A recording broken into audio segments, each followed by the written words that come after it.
एक बार इनको बोलते हैं, नवधा भगति कहूँ तो ही पाही, सावधान सुनु धरु मन माही, प्रथम भगति संतन कर संगा, दूसरी रति मम कथा प्रसंगा, गुरुपद पंकज सेवा, तीसरी भक्ति अमान, चौथी भक्ति मम गुणगन, करई कपट तजिगान, मंत्र जाप मम दृढ़ विश्वासा, छठ दम शील विरति बहु करमा, निरत निरंतर सज्जन धर्मा, सातवा सम मोहिमय जग देखा, मोते संत अधिक कर लेखा, आठवा चथा लाभ संतोषा, सपने हूँ नहीं देखई पर दोषा, नवम सरल सब सन छलहीना, मम भरोसहि हर्षन दीना, नवमे एकहु जिनके होई, नारी पुरुष सचराचर कोई, सोई अतिशय प्रिय भामनि मोरे, सकल प्रकार भगति दृढ़ तोरे, मम दर्शन फल परम अनूपा, जीव पावनि जो सहज स्वरूपा। प्रथम भक्ति संतन कर संगा, सबसे पहली भक्ति है संतों का संग। ठीक है, प्रथम भक्ति संतन कर संगा, संतों का संग होगा तो क्या होगा, श्रवण होगा। हम संग क्यों कर रहे हैं, उन्हें देखने के लिए। वैसे तो कहते हैं साधु नाम दर्शनम पुण्यम, कि संतों का साधुओं का दर्शन भी हो जाए तो पुण्य मिलता है। लेकिन हम जब संतों का संग करते हैं तो सत्संग होता है, और उस सत्संग में क्या होता है, श्रवण होता है, तो श्रवण भक्ति घटित हो जाती है। तो कहते हैं संतों का संग करना पहली भक्ति है, ऐसा शबरी से किसने कहा, श्री राम जी ने कहा। दूसरी रति मम कथा प्रसंगा, दूसरी क्या है, मेरी जो कथाएं हैं उनमें रति हो जाना, उनमें प्रीति हो जाना, मतलब भगवान की कथा में रुचि हो जाना। पहले तो सुनो और फिर उसमें क्या करो, रुचि पैदा करो, उसमें भक्ति का भाव भरो। रुचि होगी तभी तो सुनने जाएंगे ना, जब तक रुचि नहीं है तो श्रवण भक्ति घटित ही नहीं हो सकती है। तो दूसरी भक्ति, रति कहते हैं प्रीति को, रुचि को। दूसरी रति मम कथा, मेरी कथाओं का जो प्रसंग है, प्रसंग तो हमें जानते ही है ना, मतलब भगवान की कथाएं चल रही है, वही क्या है, प्रसंग है, प्रसंग विशेष। जैसे हम ये रामचरितमानस का प्रसंग ही तो पढ़ रहे हैं ना, नवधा भक्ति का, कि राम जो है सब शबरी की कुटिया में जाते हैं, शबरी के चखे हुए बेर खाते हैं मीठे मीठे। हर रोज शबरी अपनी कुटिया को सजाती थी, राम आएंगे, ठीक है ना। हर रोज वो बेरों को चख करके किस में रखती थी, टोकरी में रखा करती थी कि राम खाएंगे। उस उम्र बीत गई, राम आते हैं, ठीक है ना, लेकिन उनकी भक्ति कभी खंडित नहीं हुई। वो ही फल था, राम का आना ही उनकी भक्ति का फल था, राम का दर्शन ही उनकी भक्ति का फल था। गुरु पद पंकज सेवा, पद पंकज, पद चरणों को बोलते हैं, तो गुरु के जो चरण कमल है उनकी सेवा करना तीसरी भक्ति है। वो भी मान रहित होकर के, अभिमान होगा तो किसी के चरणों की सेवा कर पाएंगे क्या, नहीं। तो जो पाद सेवन उधर बोला था वो ये है कि जो भी संत, जिसको भी आपने गुरु माना है, जो आपको उस परम सत्ता तक ले जा सकता है, उनके चरणों की सेवा करो। क्योंकि चरणों की सेवा का मतलब क्या है, वो आपको हर समय गलत से बचाएंगे। चरणों की सेवा का मतलब है उनसे दूर ना जाना, उनके आसपास रहना। जब हमें कोई देख रहा होता है तो हम कुछ भी गलत नहीं करते हैं। इसलिए कहा कि जो हमारे श्रद्धेय हैं, जो हमारे गुरु हैं, जो हमारे जीवन को सही निर्देशन दे सकते हैं, उनके पास रहो, उनकी आज्ञाओं में रहो, उनको सुनो। चौथी भक्ति मम गुण गण, मम मेरे गुण गण, गुणों का गान, कीर्तन, है ना। वहां था ना श्रवणम कीर्तनम। श्रवण तो क्या हो गया, संतों का संग करेंगे तो श्रवण होगा। अब यहाँ क्या बोला, मम गुणगण, मेरे गुणों का गान करना। मेरे से मतलब है प्रभु के गुणों का गान करना। कपट तजी, और वो भी छल कपट को छोड़ करके। हम भगवान के कीर्तन इसलिए कर रहे हैं कि लोग हमें अच्छा मानेंगे, हम प्रभु के भक्त हैं ऐसा मान करके हमें सम्मान देंगे, हमें पीठ पे बैठाएंगे, हम मंडलेश्वर बना दिए जाएंगे। तो ये क्या है, कपट। मैं बीच रात में उठ करके भगवान को भजने लगता हूँ, कोई देखने वाला नहीं है, पर मेरे मन को शांति मिलती है, मुझे भगवान से प्रेम है। सांसारिक प्रेमी आपस में रात भर नहीं सोते हैं, लेकिन जिसको प्रभु से प्रेम हो जाए तो वो भी नहीं सो पाता है। वो भक्ति से अपने शरीर को बूस्ट करता है, अपने मन को बूस्ट करता है। तो एक जो भक्त होता है, कहते हैं कि कपट छोड़ करके उसके गुणों का गान करना, उसके गुणों का स्मरण करना, ये क्या है, चौथी प्रकार की भक्ति है। मंत्र जाप मम दृढ़ विश्वासा, मंत्रों का जाप, मुझ पर विश्वास, मैं हूं। जब तक विश्वास नहीं होगा तो बात आगे नहीं बढ़ेगी। फेथ होना चाहिए, ईश्वर है, मुझे देख रहा है, सुन रहा है, जान रहा है, तभी तो प्रीति होगी ना। तभी तो सर्वनियंता जो सबको अपने नियंत्रण में लिए हुए है, उसके प्रति समर्पण का भाव जागेगा कि संसार के लोगों से क्यों डरूं, डरना है तो परमात्मा से डरूं। हरि डर गुरु डर जगत डर, डर करनी में सार। भगवान से डरो, गुरु से डरो, संसार में ना आना पड़े इस बात से डरो। इस डर से क्या होता है, तत्व मिल जाता है, परमात्मा को पाने की ललक जग जाती है।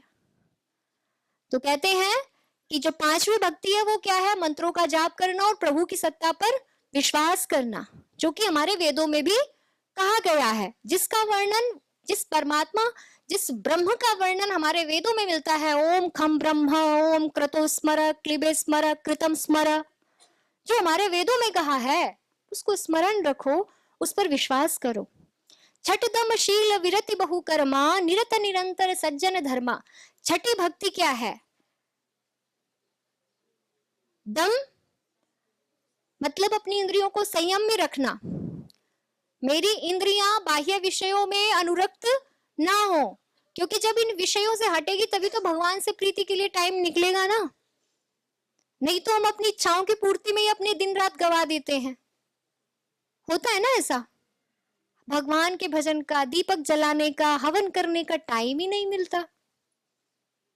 क्यों? क्योंकि अपने इंद्रियों के सुखों की आपूर्ति के लिए हम संसार के साधन जुटाने में लगे हुए हैं। तो कहते हैं कि छठ दम शील, शील तो आप जानते हैं, शालीनता, शिष्टता, और अपने वैराग्य को बढ़ाना। मतलब भक्ति में जब व्यक्ति लगता है तो खुद ही वैराग्य आने लगता है। ये क्रमिक वो है, बस बताया कि जब वैराग्य आने लगे तो समझो तुम छठी प्रकार की भक्ति में हो। और जो सज्जन है उनका ये धर्म होता है, अर्थात एक भक्त का ये धर्म है। सातवां कहा, सातवा सम मोहि माया जग देखा, मोते संत अधिक करि लेखा। कि सातवीं भक्ति क्या है कि मैं सर्वव्यापी हूं, मुझे ये सब में देखना, जो मुझ में है वही सामने वाले में है।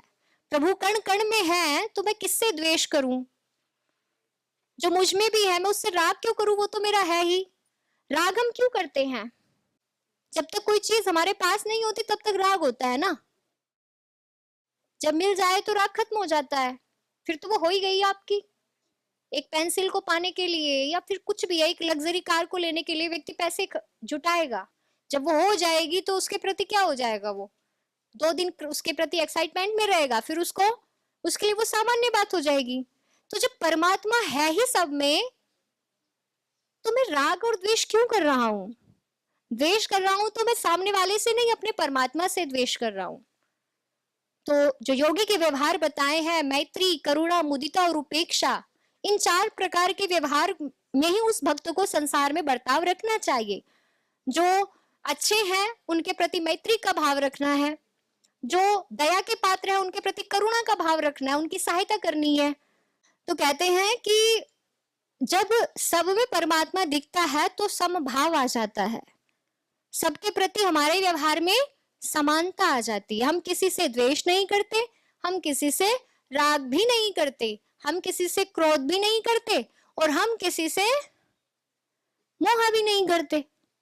किसी चीज को लेके लोभ भी नहीं होता, क्योंकि मेरा तो कुछ है ही नहीं ना, सब परमात्मा का है। जब मैं ही परमात्मा का हूं तो मेरा क्या बचा? कुछ भी नहीं। जब सब जगह परमात्मा ही है तो मैं अलग से क्यों खुद के लिए सोच रहा हूं मुझे ये मिल जाए, मुझे वो मिल जाए। जब मैं उसका ही हो गया, जिसका पूरा ऐश्वर्य संसार में बिखरा हुआ है, जब ये भाव घटित होने लगे तो समझना सातवें प्रकार की भक्ति में हम हैं। और कहते हैं कि मुझे तो सब जगह देखो ही, लेकिन जो संत हैं, जो तुम्हें मुझे सब जगह देखना बता रहे हैं, उनको मुझसे भी अधिक देखना। आता है ना, गुरु गोविंद दोऊ खड़े काके लागू पाए, बलिहारी गुरु आपने गोविंद दियो बताए। कि जब गुरु भी एक साथ खड़ा हो और गोविंद अर्थात भगवान भी एक साथ खड़े हो तो किसके चरण छूं? तो संसार में मेरा जो कार्यक्रम था जिसने मुझे बताया कि परमात्मा होता क्या है, वो तो गुरु है। तो मेरे लिए तो पहले वंदनीय गुरु हुए ना। तो यहाँ पर भी यही बात कही, मोते संत अधिक करी लेखा। जो संत है, जो आपको इस संसार से पार जाने की बात बता रहे हैं, जो तुम्हें मेरे बारे में समझा रहे हैं, उनको मुझसे भी अधिक देखना। ठीक है, आगे कहा, आठवा जथा लाभ संतोषा, सपने नहीं देखई पर दोषा। कि आठवां क्या है? सपने में भी पर दोषों को नहीं देखना है, और जो आपको अपने सामर्थ्य के अनुसार मिला है, संसार में भोगों को भोगने के लिए मिला है। ठीक है, अब शरीर है तो शरीर को चलाने के लिए स्नान भी करना है, वस्त्र भी धारण करने हैं, आहार भी ग्रहण करना है। तो कहते हैं उसमें संतोष के साथ, ईशावास्यमिदं सर्वम यत् किंच जगत्याम जगत तेन त्यक्तेन भुंजी था, त्याग पूर्वक भोग करना है। त्याग पूर्वक भोग करने के लिए संतोष ही एकमात्र गुण है जिसे अपनाना पड़ेगा। ठीक है, क्योंकि संतोष नहीं होता तभी तो भगदड़ मची है ना संसार में।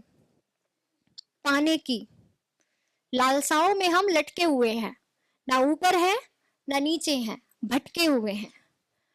तो कहते हैं कि जो मिला है उसमें संतोष रखो, और सपने में भी दूसरों के दोष मत देखो। मैं किस दोष से युक्त हूं उसको दूर करने का प्रयास करो। बाकी सब अपना अपना देखेंगे तो सभी अपने दोषों को मिटा ही लेंगे ना। लोग कहते हैं कि यदि सभी वैरागी हो जाए तो सृष्टि कैसी चलेगी? हो सकता है क्या कि सभी एक साथ वैरागी हो जाए? नहीं हो सकता ना। पर ये नहीं देखेंगे यदि सब अपने अपने दोष मिटा ले तो संसार में दुख दारिद्र्य बचेगा क्या? कभी नहीं सोचते इस बारे में, क्योंकि उनको पता है कि ऐसा हो ही नहीं सकता कि सब अपने दोषों को दूर करे। पर हाँ, वैराग्य जो अच्छा है उसके लिए जरूर सोचते हैं, भाई सब नहीं कर सकते तो मैं भी नहीं कर सकता। तो जो अच्छाई है उसको हमें एक्सेप्ट करना चाहिए, क्योंकि हमारा सबका वैयक्तिक जीवन है, हमारी अपनी आत्मा की यात्रा है जिसमें कोई हमारे साथ नहीं है। हम संसार के जितनी भी परिस्थितियां हैं उनमें कितना सहज रह पा रहे हैं, उनमें कितना समाधान खुद के लिए भी और दूसरों के लिए भी खोज पा रहे हैं, वो हमारी भक्ति पे, हमारे ज्ञान पे डिपेंड करता है कि हमने खुद को कितना साधना में लगाया हुआ है। शांति अपनी होती है, वो हम दूसरे को शेयर नहीं कर सकते, क्योंकि भक्ति अपनी है। तो उसका जो परिणाम है, भगवान इतना न्यायकारी है, वो दूसरे को थोड़ी ना फल दे देगा। तो कर्म जिसने जो किया है उसको ही फल मिलेगा। वो अच्छा होगा तो अच्छा मिलेगा, बुरा है तो बुरा मिलेगा। तो कहते हैं दूसरों के चक्कर में मत पड़ो, उनके दोषों को देखने में लगे हुए, खुद के घर में आग लगी हुई है। तो पर निंदा नहीं करनी है। नवम सरल सब सन छल ही ना। हम संसार में अच्छा भी करते हैं ना तो हम उसको दिखाने लग जाते हैं। नवम सरल सब सन छल ही ना, कि नवमी भक्ति क्या है कि सब जो भी एक भक्त है, जो भी भक्ति को अपनाने वाले हैं, वो छलहीन हो जाए, कपट उनके मन से मिट जाए, कुछ भी दिखावे के लिए ना हो, मैं जो हूं वही दिखूं। क्योंकि उस लेवल पे आने पे ना कोई चाहना शेष नहीं रहती है। कि मुझे लोग ऐसा माने, ये तो चाहना हुई ना। और कहते हैं एक भक्त इससे ऊपर उठ चुका होता है। तो यदि आपको अपने इस लेवल की परीक्षा करनी है तो आप छल से मुक्त हो जाएंगे, ऐसा गोस्वामी तुलसीदास जी शबरी के माध्यम से हमें समझाना चाह रहे हैं। उपदेश सिर्फ शबरी के लिए नहीं था, उसने तो मुक्ति पा लेनी थी ना, भगवान के दर्शन हो गए थे, फिर क्यों, किसके लिए उन्होंने भक्ति का उपदेश का वर्णन किया? क्योंकि उन्हें पता था इस इतनी जनता में कोई ना कोई शबरी की तरह जरूर होना चाहेगी, कोई ना कोई भक्ति में जरूर डूबना चाहेगा, तो वो कैसे भक्ति करे उसके लिए हमारे ऋषि मुनि ग्रंथों को लिखते हैं। वो किसी का चरित्र नहीं, हम सबको चिंतन दे रहे होते हैं। चरित्र वर्णन करना तो एक नाट्य रूपांतरण तो बहुत छोटी सी बात है, उसके पीछे जो उद्देश्य होता है वो हम सबको जीवन के समाधान देने होते हैं कि हम अपने जीवन को कैसे अच्छे से जी सकते हैं। संसार से समस्याएं कभी नहीं मिटेंगी, लेकिन हम उनसे कैसे निपट सकते हैं। समस्याएं नहीं मिटेंगी, हमें उनसे निपटना है, हमें उनसे उबरना है, हमें उनसे पार जाना है। इसके लिए शास्त्रों का स्वाध्याय होना चाहिए। तो कहते हैं कि सब छलहीन हो जाए और अपने हृदय में मुझे बसा ले, मम भरोसा हिय हर्ष न दीना। मतलब इतना भगवान पर विश्वास हो जाए कि वो है, तो मुझे ना दुख में जाना है ना मुझे सुख में जाना है। अब आप कहेंगे जी सुख में क्यों नहीं जाना है? क्योंकि सुख में जाते हैं तो अभिमान आ जाता है, मैं तो हरि का भक्त हूं, मुझे तो आनंद मिल रहा है। तो जो योग है वो बताता है कि समत्व में जीना है, सुख दुखे समे कृत्वा लाभा लाभो जया जयो, न्यूट्रल। संसार में ये सब होगा, अच्छा भी होगा, अच्छा करेंगे तो फल तो मिलेगा ही, बुरा करेंगे तो बुरा भी होगा, लेकिन सुख में संभलो कि अभिमान ना आए, दुख में भी संभलो कि टूट ना जाए, ये योग सिखाता है।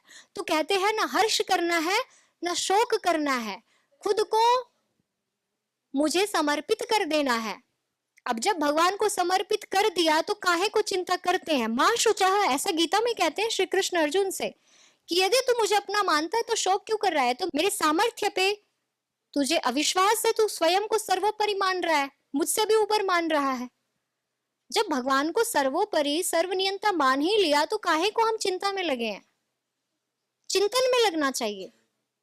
चिंता तो वो देखेगा, खुद ही हमारे दुख आ रहे हैं तो हमारी परीक्षा के रूप में आ रहे हैं, हमें संसार से उपरम करने के लिए आ रहे हैं, उबारने के लिए आ रहे हैं।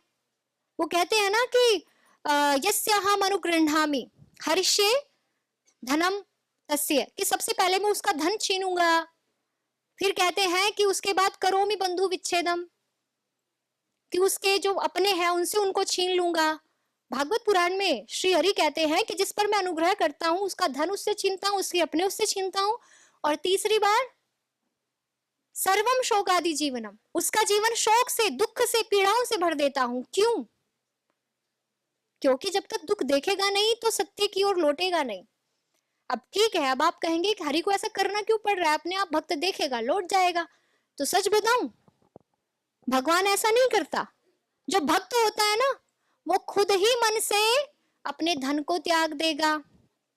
हरिश्चंद्र को देख लीजिए, है ना, अपनों को त्याग देगा। सारे संत महापुरुषों को देख लीजिए, दयानंद को देखिए, हर किसी को देखिए, बुद्ध को देखिए, जिसको भी आदर्श मानते हो सबको देखिए, सब अपनों को छोड़ के अपनी धन संपत्ति को छोड़ के आए हैं।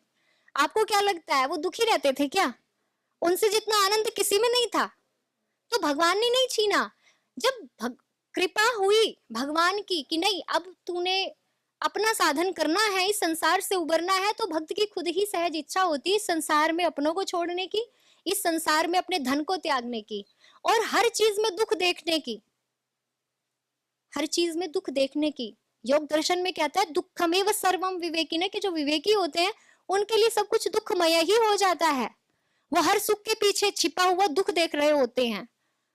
जब भोगों को भोगते हैं तो रोग होने का दुख देख लेते हैं, इसलिए भोगों से बच जाते हैं। जब किसी से मित्रता करते हैं तो देखते हैं मेरा पक्का शत्रु बनेगा आगे जाकर के, तो समत्व में आ जाते हैं। कहते हैं ना लोग, अपनों से पीड़ा होती है, दूसरे कहें तो इतना फर्क नहीं पड़ता। दूसरे आपको जानते कहाँ है, अपने ही तो जानते हैं ना। तो जो जानेगा मतलब कि उसको हमने अपना माना, तो जहां जहां मोह बढ़ेगा वहां वहां शोक तो आएगा ही ना। तो कहते हैं जब राग होता है तो शोक पीछे पीछे चल के आता है, तो उनसे बचना है। तो ये भक्ति कहती है, ये योग कहता है, मैं नहीं कह रही हूँ, शास्त्र कहता है। और कहीं ना कहीं यदि आप इस भाव में उतरेंगे तो आप भी कहने लगेंगे, आप भी समझने लगेंगे, आप भी सुनाने लगेंगे, सुनने लगेंगे। तो कहते हैं भगवान को अपना मान लिया तो चिंता मत करो, बस चिंतन करो, वो है वो है वो है, मुझे देख रहा है, अच्छा आ रहा है तो धन्यवाद करो, बुरा आ रहा है तो धैर्य करो, बीत जाएगा। दो ही चीजें हैं। तो कहते हैं कि 9 में से एक भी जिनके पास होता है वो कहते हैं वो इस संसार से उबर जाते हैं। तो कहते हैं कि हे प्रिय भामिनी, भामिनी कहते हैं स्त्री को, शबरी से कह रहे हैं कि हे प्रिय भामिनी, हे शबरी, वो मेरे हो जाते हैं। मेरे हो जाते हैं तो क्यों हो जाते हैं? क्योंकि उनकी भक्ति दृढ़ होती है, उनका सब कुछ मेरे लिए होता है, तो उनको संभालना मेरी जिम्मेदारी होती है। विभीषण श्री राम के भक्त बन गए थे। विभीषण से धोखे से किसी ब्राह्मण की हत्या हो गई तो उनको गांव वालों ने बंदी बना लिया कि इसने ब्रह्म हत्या की है, उसको मारे। तो वो मरे नहीं, क्योंकि श्री राम ने उसको आशीर्वाद दिया हुआ था, तुम्हें कोई नहीं मार सकता इतने समय तक, कल्प तक तुम्हें कोई नहीं मार पाएगा। वो मर ही नहीं पा रहे हैं इतनी यातनाओं के बाद भी। श्री राम जी को आभास होता है, वहां जाते हैं कि भाई क्या हो रहा है, क्या चल रहा है। तो सब गांव वाले कहते हैं इन्होंने ब्रह्म हत्या की है, प्रभु इनको दंड दीजिए। तो कहते हैं मेरा भक्त है, सब कुछ मुझे सौंप चुका है, मुझे दंड दो, उसके पाप का भार मेरे ऊपर आ चुका है, मुझे दंड दो, वो तुमसे नहीं मरेगा क्योंकि मैं उसको न मरने का वरदान दे चुका हूं इतने समय तक। तो कहते हैं ये तो एक लौकिक उदाहरण है। परमात्मा तो इससे भी ऊपर की चीज है ना, सर्वव्यापी है, सब कुछ देख सुन जान रहा है। तो सोचो जब भक्ति घटित होगी तो वो हमारे लिए क्या नहीं करेगा।